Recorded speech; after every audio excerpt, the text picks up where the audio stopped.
Hello students, आप सब कैसे हो। तो मैं उम्मीद करती हूँ आप सब अच्छे होंगे और आप लोग घर में होंगे, सुरक्षित होंगे। तो आप लोगों को मैंने पिछली बार हिंदी व्याकरण में चैप्टर 1 के कुछ बुक में क्वेश्चन कंप्लीट करवाए थे और आज मैं उसी चैप्टर का आगे क्वेश्चन कंप्लीट करवाऊँगी। तो बच्चों, आप लोग बुक और अपनी कॉपी को निकाल कर बैठ जाइए। तो बच्चों, ये आप लोग का पेज नंबर 7 है।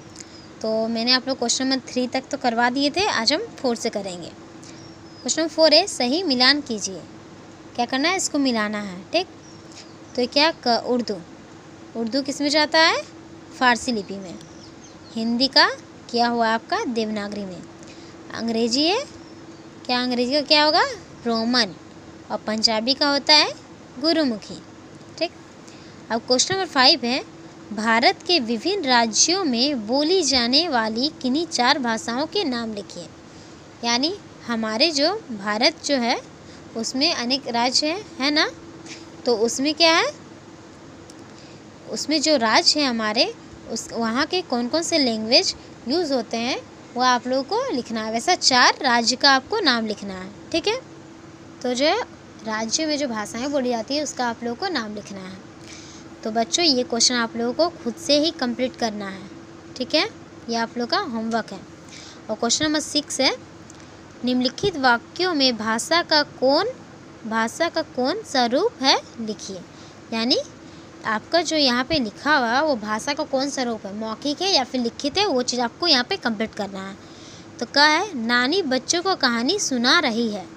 नानी क्या कर रही है, बच्चों को कहानी सुना रही है। यानी क्या हो रहा, मुख के द्वारा बोला जा रहा है, तो क्या होगा, मौखिक रूप होगा ना। अब ख है, राधिका कविता लिख रही है। तो क्या हो रहा है, यहाँ पे लिखने का काम हो रहा है, तो क्या होगा यहाँ, लिखित। ये क्या है, लिखित रूप है ना। ग, मोहित गाना गा रहा है, यानी यहाँ पे क्या होगा, मौखिक। घ, चौराहे पर सिपाही रुकने का इशारा कर रहा है। रुकने का इशारा कर रहा है, तो ये क्या होगा, सांकेतिक होगा ना। अब 5वां है, दादाजी अखबार पढ़ रहे हैं।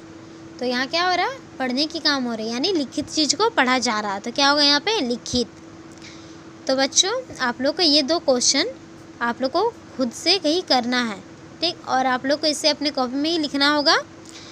तो अब हम क्वेश्चन नंबर 7 का कुछ क्वेश्चन आप लोगों को आज कॉपी में कंप्लीट करवाएंगे। तो आप लोग अपने अपने कॉपी को ओपन कर लीजिए। आप लोग का पहला क्वेश्चन है, इसका निम्नलिखित प्रश्नों के उत्तर लिखिए। क्या है, भाषा किसे कहते हैं। तो बच्चों है, भाषा किसे कहते हैं। तो आप लोग लिखना शुरू कीजिए इसका आंसर। जब हम अपने विचारों को बोलकर, सुनकर, लिखकर या पढ़कर दूसरों को समझाते हैं तथा दूसरों के विचारों को समझते हैं,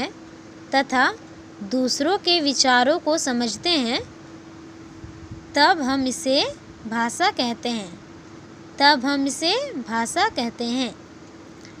ख है, लिखित भाषा किसे कहते हैं। आंसर आप लोग लिखिएगा। जब हम अपने मन के विचारों को लिखकर अथवा पढ़कर प्रकट करते हैं, तब इसे लिखित भाषा कहते हैं।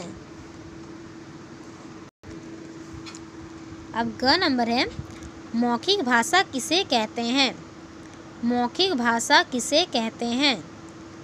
आंसर लिखिएगा। जब हम बोलकर अपने विचारों को दूसरों के सामने प्रकट करते हैं, तब इसे मौखिक भाषा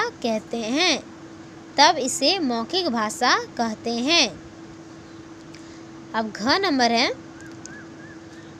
लिपि किसे कहते हैं। घ में क्या है, लिपि किसे कहते हैं? आंसर लिखिएगा। किसी भी भाषा के लिखने की विधि को लिपि कहते हैं। लिपि कहते हैं। अब है 5वां, व्याकरण किसे कहते हैं? व्याकरण किसे कहते हैं? आंसर लिखिएगा। किसी भी भाषा के बोलने, लिखने और पढ़ने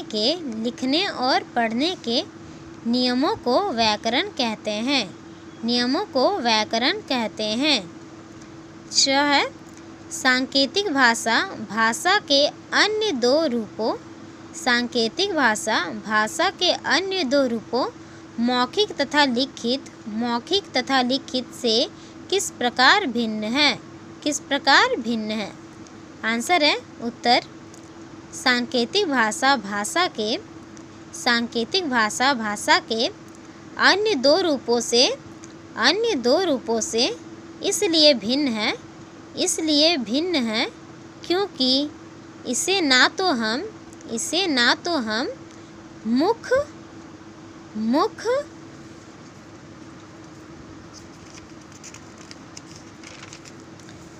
के द्वारा बोल सकते हैं और ना ही लिख सकते